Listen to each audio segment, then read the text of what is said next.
Com relação aos tecidos moles periimplantares, é incorreto afirmar. Quer dizer, está falando que não é correspondente ao natural, certo? A profundidade do suco periimplantar pode ser um reflexo da espessura original do tecido mole anterior à instalação do implante. Bom, na verdade, quando a gente pensa em implante, essa profundidade de sondagem pode chegar até 5 milímetros, que é o correspondente à saúde periimplantar, porque eu não tenho fibras dentogengivais. Então, eu não tenho o coxim, a resistência do tecido, a pujança desse tecido resistindo à sondagem, né? Mesmo a sondagem não chegando ao conjuntivo numa situação de saúde periodontal, ela empurra os tecidos. E quem dá essa resistência são as fibras dentogengivais ao redor dos dentes, né? Então, por isso, a profundidade de sondagem é maior em implantes. As fibras conjuntivas que se inserem na superfície dos implantes. Opa! Essas fibras se inserem na superfície dos implantes? Isso aí já está bem esquisito, né? E dos abutments. Abutments a gente vai entender daqui a pouco, né? Vou falar na parte de prótese. Abutment nada mais é do que o componente, né? Um pilar protético que é utilizado para que você instale coroas cimentadas ou aparafusadas. Então, as fibras conjuntivas que se inserem na superfície dos implantes e abutments também são responsáveis pela ausência da perda óssea na altura da crista.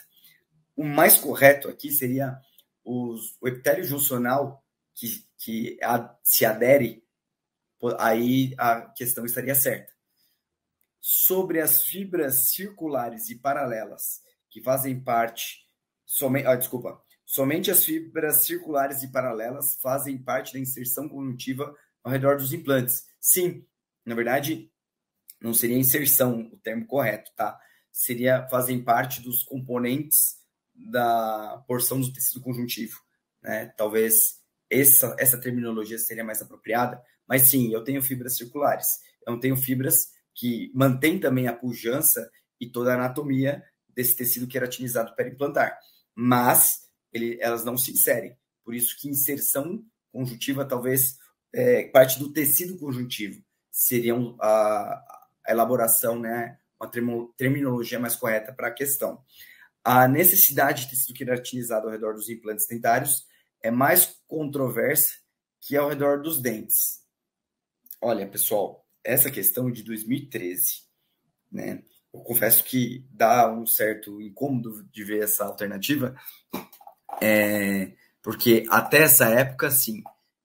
Posteriormente, a gente tem muitos trabalhos sendo desenvolvidos e que foram publicados que falam que o tecido queratinizado é extremamente importante para a longevidade e melhora nos parâmetros clínicos periimplantares, inclusive para a estabilidade de crista óssea. Então, eu também interpreto essa alternativa com cuidado, certo? Então, a alternativa mais incorreta é a B. A D,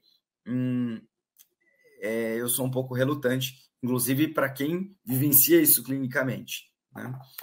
Muito bem. Mais uma questão. Em relação às características comuns entre o tecido periodontal supraalveolar e a mucosa periimplantar, pode-se afirmar exceto. Então, vamos lá. Se está falando do tecido periodontal supraalveolar, eu estou falando do quê? Do tecido aderido supracrestal ou antigo espaço biológico, né? Na nomenclatura antiga. Mas muitas questões podem abordar dessa forma, certo? Mucosa periimplantar. Não existe gengiva ao redor de dente. Chama de mucosa periimplantar. A. Diferem na concentração de fibras de conjuntivo? Sim, isso está certo. Eu tenho uma celularidade maior e tenho uma densidade de fibras conjuntivo, de tecido conjuntivo, maiores no tecido periodontal em relação à mucosa periimplantar. Então, essa questão está certa, mas eu quero ver a errada. Diferem no número de fibroblastos, assim como as fibras, diferem na celularidade. Então, está certo. Diferem em relação à disposição das fibras colágenas referentes à inserção conjuntiva dental?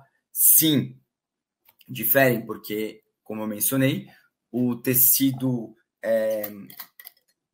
a mucosa periimplantar, ela não tem inserção conjuntiva, a gente não tem fibras dentoperiosteais e dentogengivais que se inserem no cemento.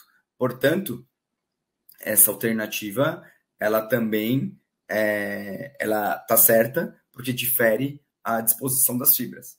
E D, possui o mesmo padrão de vascularização? Não, não possuem.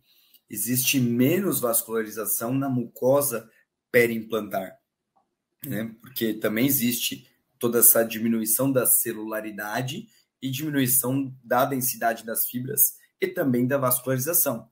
Então, essa alternativa está correta, né?